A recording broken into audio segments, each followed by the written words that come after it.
नमस्कार शेतकरी बांधवांनो, कृषी साथी चॅनलमध्ये आपल्या सगळ्यांचं स्वागत आहे. सध्या कांद्याचे दर रोजच्या रोज बदलतायत आणि आपलं भविष्य, आपलं गणित.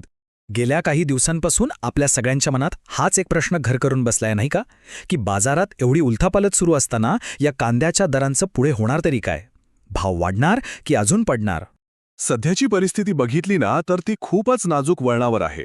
एकीकडे लाल कांद्याचे दर आधीच खूप कमी झाले होते आणि आता कुठेतरी ते स्थिर होतायत असं वाटत असतानाच बाजारात नवीन उन्हाळी म्हणजे आपला रब्बी कांद्याची आवक सुरू झालीये. हो, ही एक चांगली गोष्ट आहे. म्हणजे सतत दर पडल्यानंतर आता लाल आणि रब्बी कांद्याचे दर काही बाजारपेठांमध्ये थांबले आहेत.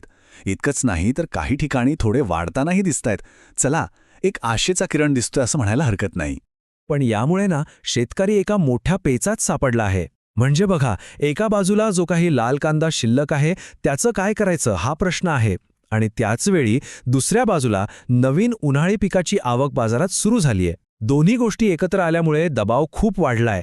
पण या सगळ्या परिस्थितीत एक खूप मोठी आणि महत्त्वाची बातमी समोर येते. महाराष्ट्र सरकारने केंद्र सरकारकडे एक असा प्रस्ताव पाठवलाय जो कदाचित बाजाराची सगळी गणितच बदलू शकतो. आकडा बघा, तब्बल 5 लाख मेट्रिक टन. हो, सरकारने एवढा प्रचंड कांदा खरेदी करण्याचा प्रस्ताव दिलाय. गेल्या वर्षी सरकारने 3 लाख मेट्रिक टन कांदा खरेदी केला होता. त्याच्या तुलनेत ही खूप खूप मोठी वाढ आहे. आणि हे काही हवेतलं बोलणं नाहीये, हे एक अधिकृत सरकारी पाऊल आहे. विधानसभेत ही माहिती देण्यात आली आहे, ज्यामुळे या प्रस्तावाला एक प्रकारचं वजन आलंय. म्हणजे सरकार यावर गंभीरपणे विचार करते हे नक्की. आता या प्रस्तावातली सगळ्यात महत्त्वाची गोष्ट काय असेल तर ती आहे वेळ. गेल्या वर्षी काय झालं, सरकारने खरेदी केली पण ती जून-जुलैमध्ये. तोपर्यंत बाजारात नवीन कांद्याची आवक वाढली होती आणि दर पडले होते. यंदा मात्र प्रस्ताव आहे की खरेदी मार्च-एप्रिलमध्येच सुरू करा.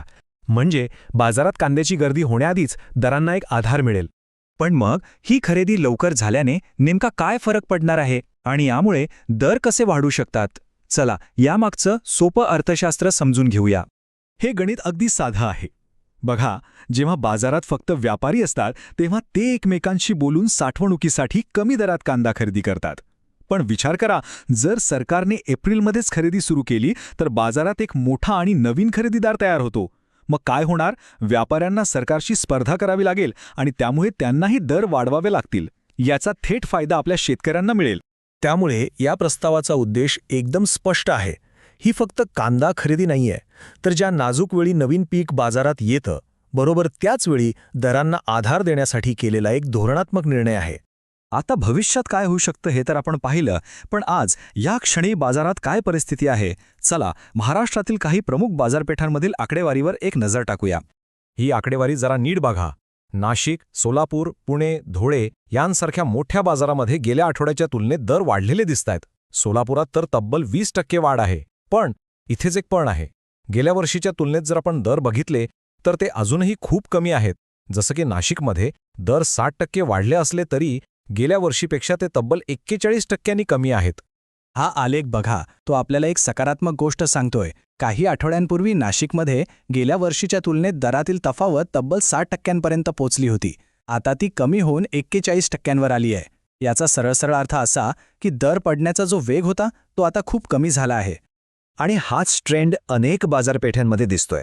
या सगळ्या आकड्यांमधून एक गोष्ट तर नक्की स्पष्ट होतीये, जरी दर पूर्णपणे सावरले नसले तरी दरांची जी मोठी घसरण सुरू होती ती आता कुठेतरी थांबलेली दिसतेय. बाजाराला हळूहळू का होईना पण आधार मिळतोय. तर मग आपण सरकारचा प्रस्ताव पाहिला आणि सध्याची बाजारातली आकडेवारीही तपासली. ह्या सगळ्या माहितीच्या आधारावर आता पुढे काय? येणाऱ्या हंगामाचं भविष्य कसं असेल? येत्या काही दिवसांत बाजाराची दिशा 2 मुख्य गोष्टींवर अवलंबून असणार आहे. पहिली आणि सगळ्यात महत्त्वाची गोष्ट म्हणजे केंद्र सरकार महाराष्ट्र सरकारच्या या लवकर खरेदीच्या प्रस्तावाला मंजुरी देतं की नाही, आणि दुसरी गोष्ट म्हणजे नवीन उन्हाळी कांद्याची आवक बाजारात किती वेगाने आणि किती प्रमाणात वाढते. तर मग ह्या सगळ्या चर्चेचा सार काय? परिस्थितीमध्ये एक आशा नक्कीच आहे, पण आपण थोडी सावधगिरी बाळगणं गरजेचं आहे. सरकारचा प्रस्ताव हे खूप सकारात्मक पाऊल आहे, पण त्याची अंमलबजावणी वेळेवर आणि योग्य पद्धतीने होणं तितकंच महत्त्वाचं आहे. बाजार सावराला सुरुवात झालीये, पण नवीन पिकाची आवक वाढल्यावरच त्याची खरी कसोटी लागणार आहे. आणि शेवटी सगळ्यात महत्त्वाचा प्रश्न हा आपल्यासाठी आहे. सरकारची ही धोरणं आणि बाजारातले हे चढउतार लक्षात घेता येणाऱ्या हंगामात काढणीला आलेल्या आपल्या पिकाचं नियोजन आपण कसं करायचं याचा विचार आपल्याला करायला हवा. अशाच प्रकारची सविस्तर माहिती आणि बाजारातल्या ताज्या घडामोडींवर लक्ष ठेवण्यासाठी आपल्या कृषी साथी चॅनलशी जोडलेले रहा. चॅनलला सबस्क्राईब करायला अजिबात विसरू नका. धन्यवाद.